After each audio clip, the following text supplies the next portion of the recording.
ये षड विकार हैं, 6 विकार हैं। काम, क्रोध, लोभ, मोह, मद, मत्सर। मत्सर का अर्थ है दूसरे से ईर्ष्या करना, मत्सर। मद का अर्थ है अभिमान। मोह का अर्थ है एक ही जगह रुके रह जाना, अटक जाना।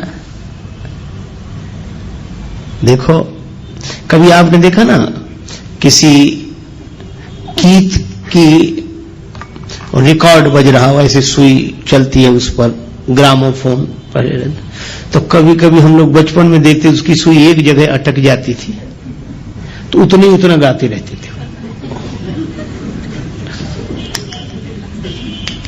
किसी को अच्छा नहीं लगा, अरे बंद करो ये, तो तुरंत ठीक करता था। मैं आज भी देखता हूं, मोह का अर्थ यही है कि जिसकी सुई एक ही जगह अटक जाए वो उतना ही गाना, उतना ही निकले, उतना ही अटक जाना। गीत चलता रहे है ठीक है, लेकिन अटक जाना, जो अटका वही भटका। तो अटको मत, चलते चलो, हम तो हमारी मस्ती में झूमते चले हैं। ये मोह है, अटक जाना। देखो, गुलाब के फूल के मूल में, उसकी डाली में भौरा रुक ही रहा। गुलाब के फूल झड़ गए, पत्तियां गिर गईं, किसी ने भौरे से कहा कि जाओ। भौरा बोला, यही आशा अटक्यो रहो अली गुलाब के मूल, होई है बहुरी बसंत ऋतु इन डारन बेफूल। फिर खिलेंगे गुलाब, हम डाली तो छोड़कर नहीं जाते। ये मोह। कमल संपुटित होने लगा, कमल के बंद होने का समय आया, भौरा फिर भी बाहर नहीं निकला, भ्रमर नहीं निकला, उसी में कैद हो गया। किसी ने कहा तुम तो काठ को चीर कर निकल जाते हो, कमल के कोमल पत्ते को चीर कर निकल जाओ। बोले निकलने की जरूरत क्या है, सवेरा होगा, सूर्योदय होगा, कमल खिलेगा, फिर पराग का पान करेंगे। अहो मोह महिमा बलवाना। और तब तक सूर्योदय होने के पूर्व ही एक मतवाला हाथी आया, उस कमल को मूल सहित तोड़ कर ले गया, खा गया। भौरे का जीवन भी समाप्त हो गया। इसी तरह मोही मन यह सोचता है कि अटके रहो, फिर रस लेने के लिए अटके रहो, तब तक काल का मतवाला हाथी आकर जीवन ही नष्ट कर देता है। ये मोह। मत्सर दूसरे से ईर्षा, मद माने अभिमान। जो मिला है, देखो अभिमान कब आता है, मिली हुई चीजों पर ध्यान जाता है तो अभिमान आता है, मिली हुई विशेषताओं पर ध्यान जाता है तो अभिमान आता है, और देने वाले पर जब ध्यान जाता है तो अभिमान चला जाता है, फिर भगवान दिखाई देते हैं, अभिमान नहीं। मद, मत्सर दूसरे से ईर्षा, अपनी तरफ कम ध्यान, दूसरे की तरफ ज्यादा। अपना दुख उतना दुख नहीं है जितना कि दूसरे का सुख नहीं देखा जा रहा है। मत्सर, मोह, मद। और इसी तरह काम, क्रोध, लोभ, 4 ये काम, क्रोध, लोभ, मोह 4, मद, मत्सर, ये 6 विकार हैं। लोभ है, जो मिला है वह छूटे नहीं कभी, यह लोभ है। अच्छा देखो, लोभ और लालच में अंतर है। दूसरे का मिल जाए ये लालच है, लेकिन लोभी कौन, बोले दूसरे का मिले चाहे न मिले पर हमारा न जाए, ये लोभ है। काम, कोई ना कोई इच्छा बनी ही रहे, कभी शांति से नहीं बैठ पाते। अच्छा कभी भी आप देखना, मन को देखते रहना, ये हमेशा कुछ ना कुछ चाहता रहता है कि नहीं। अगर ऐसा हो जाता तो, ऐसा हो जाता तो, ऐसा हो जाता तो, ये ऐसा हो जाता तो ही इस होने में सुख से नहीं रहने दे रहा है। हो जाता तो हो जाता। ये काम विश्राम हारी, इस काम के कारण ही विश्राम नहीं मिलता। और इसमें कहीं विघ्न पड़ जाए तो क्रोध प्रकट हो जाता है। काम पूर्ति पर बढ़ता लोभ। चलो कामना पूरी हो गई तो और कामना पूरी तो हो गई। अच्छा एक बात बताओ, जितने काम से भरे हुए मन वाले हैं हम लोग, अच्छा हम लोगों ने कोई भी चीज 2 बार मांगी? आप प्रयोग करके देखें क्या? हमारी तो एक बार,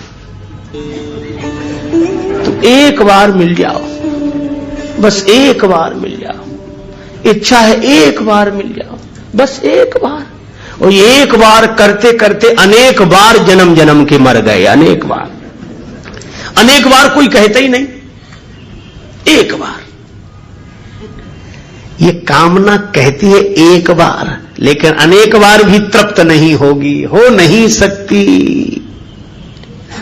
और इसमें विघ्न पड़ जाए तो क्रोध उत्पन्न होता है, और कामना पूरी न हो तो क्रोध उत्पन्न हो जाता है, कामना पूरी हो जाए तो लोभ उत्पन्न हो जाता है। काम पूर्ति पर बढ़ता लोभ, नहीं मिले तो होता क्षोभ।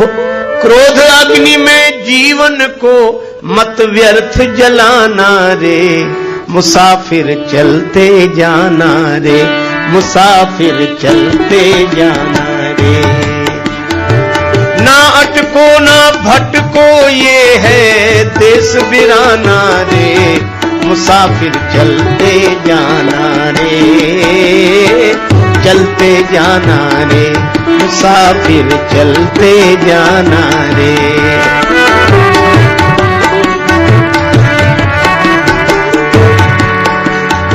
लेकिन अब एक कठिनाई है, हम आपको जो समझा रहे हैं पहली बार नहीं समझा रहे हैं, और आप भी पहली बार नहीं समझ रहे हैं। सब आप भी वही समझे हुए हैं और हम भी वही समझे हुए हैं। पर जब मौका आता है तो ये समझ काम देती है। आपकी तो देती होगी, हमारी तो नहीं देती। लेकिन अभी तो समझ ठीक है, पर भगवान की माया इतनी विकट है, ये माया तेरी बहुत कठिन है राम, ये माया तेरी बहुत कठिन है राम।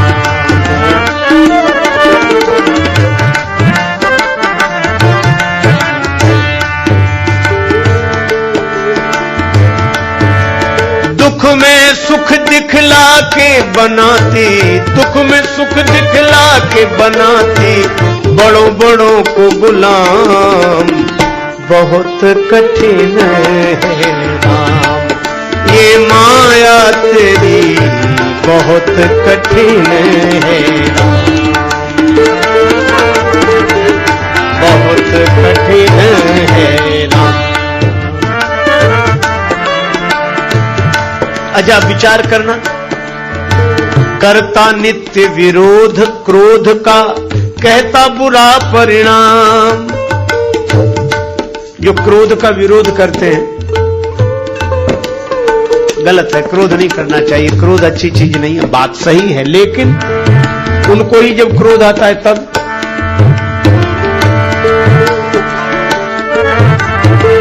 होता क्रोधित स्वयं तो होती वाणी बिना लगाम, ये माया तेरी बहुत कठिन है राम, ये माया तेरी बहुत कठिन है राम।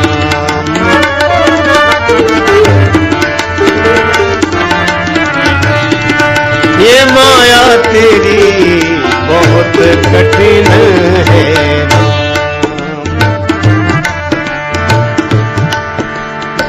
रक्त मांस हड्डी के ढेर पर मढ़ा हुआ है चाम, रक्त मांस हड्डी के ढेर पर चढ़ा हुआ है चाम। सभी जानते हैं, लेकिन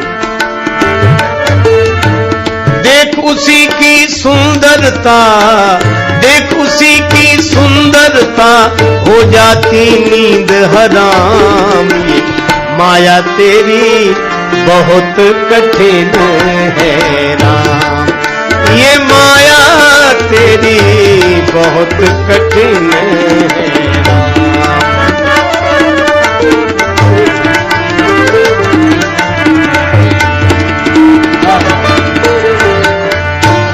कठिन है।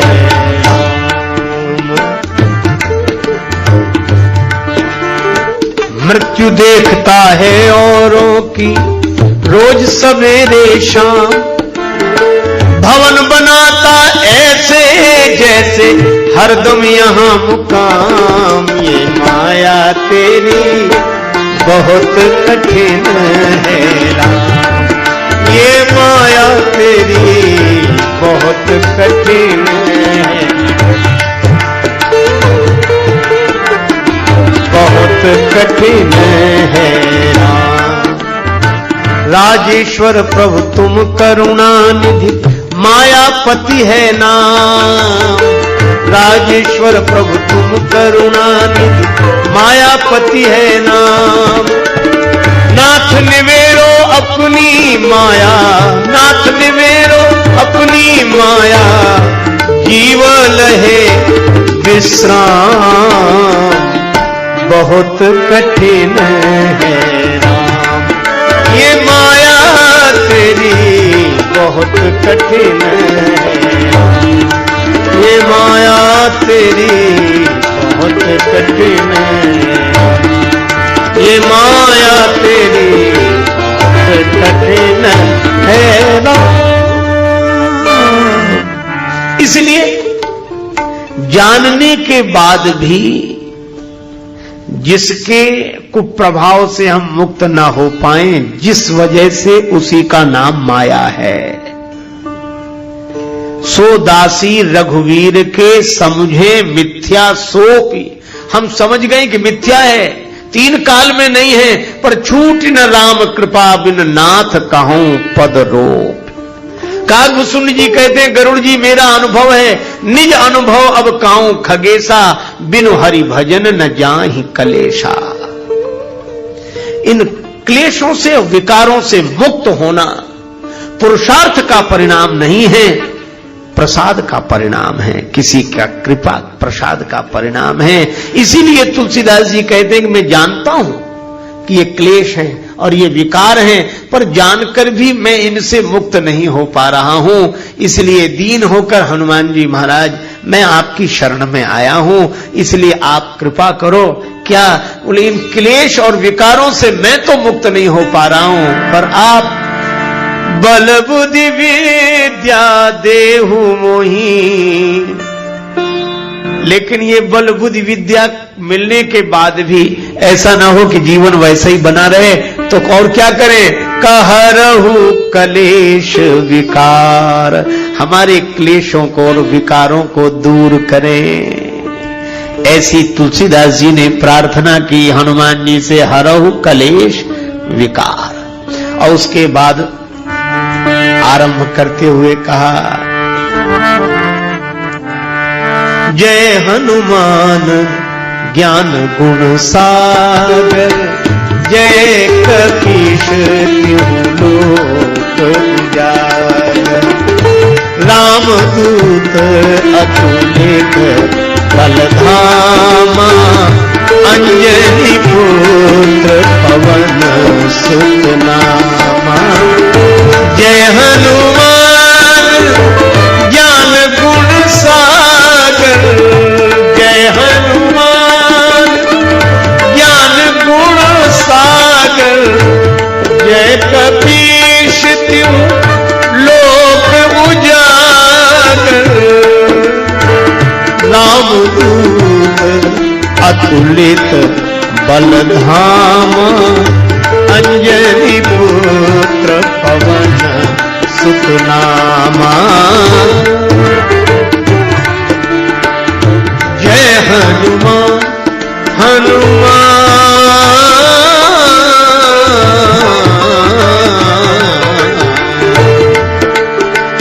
जय हनुमान ज्ञान।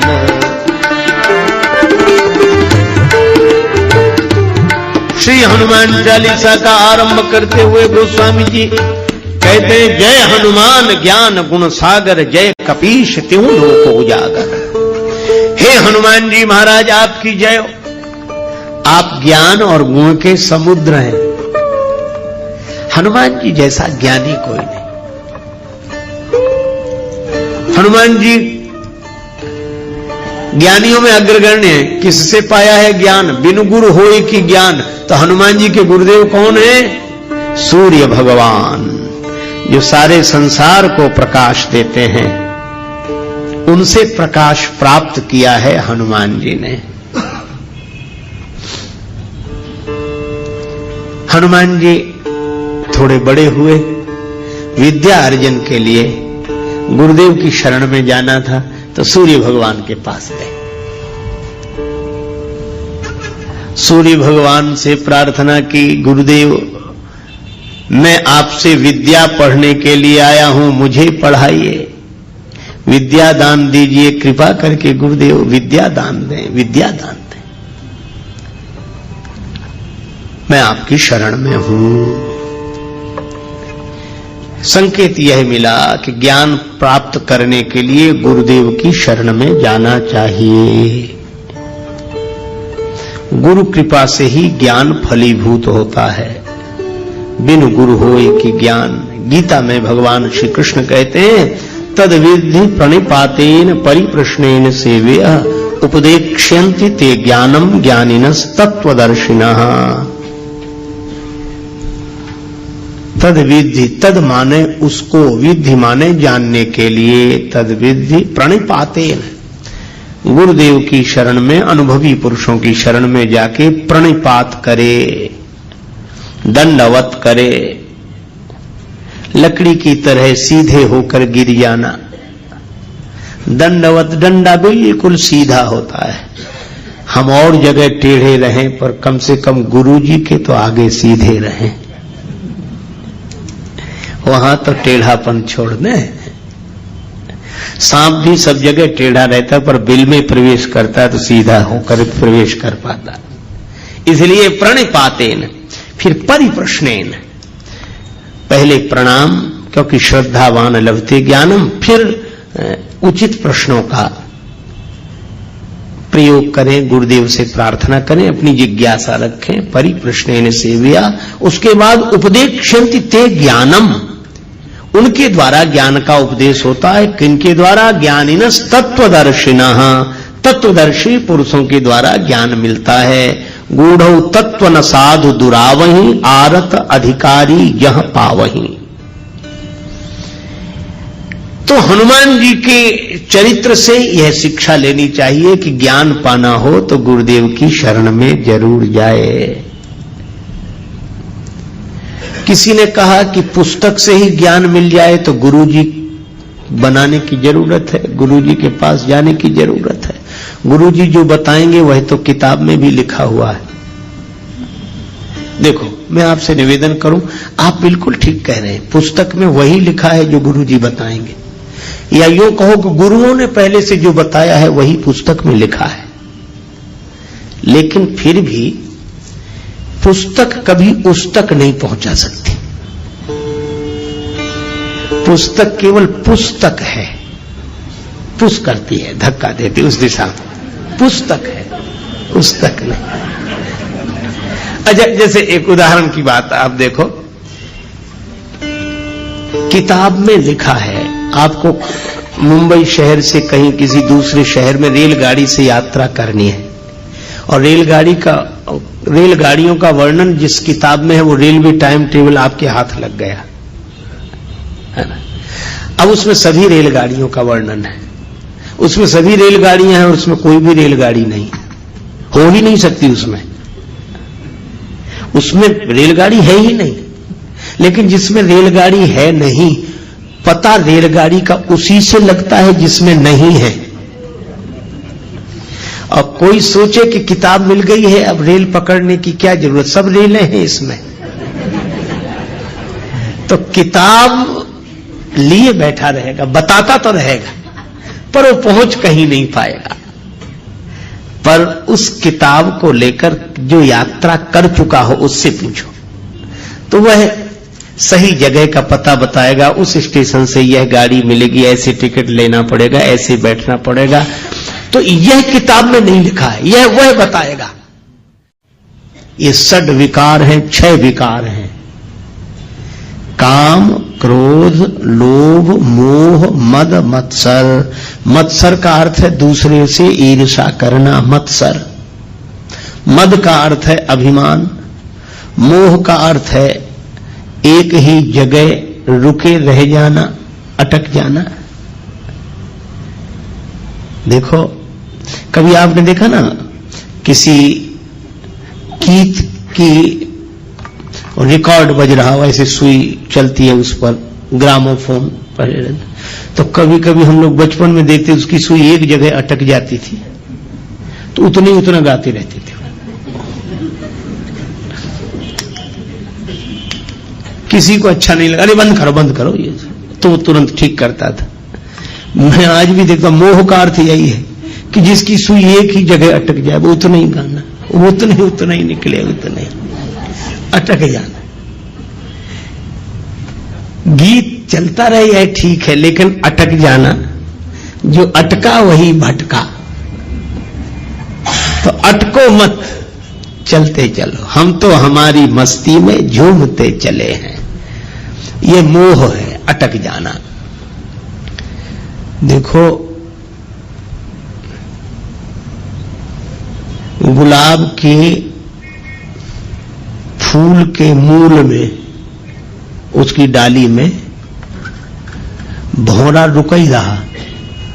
गुलाब के फूल झड़ गए, पत्तियां गिर गईं। किसी ने भौरे से कहा कि जाओ। भौरा बोला, यही आशा अटक्यो रहो अली गुलाब के मूल, हुई है बहुरी बसंत ऋतु इन डारन बेफूल। फिर खिलेंगे गुलाब, हम डाली तो छोड़कर नहीं जाते। ये मोह। कमल संपुटित होने लगा, कमल के बंद होने का समय आया। भौरा फिर भी बाहर नहीं निकला, भ्रमण नहीं निकला, उसी में कैद हो गया। किसी ने कहा तुम तो काठ को चीर कर निकल जाते हो, कमल के निकल जाते हो, कमल के निकल जाते हो, कमल के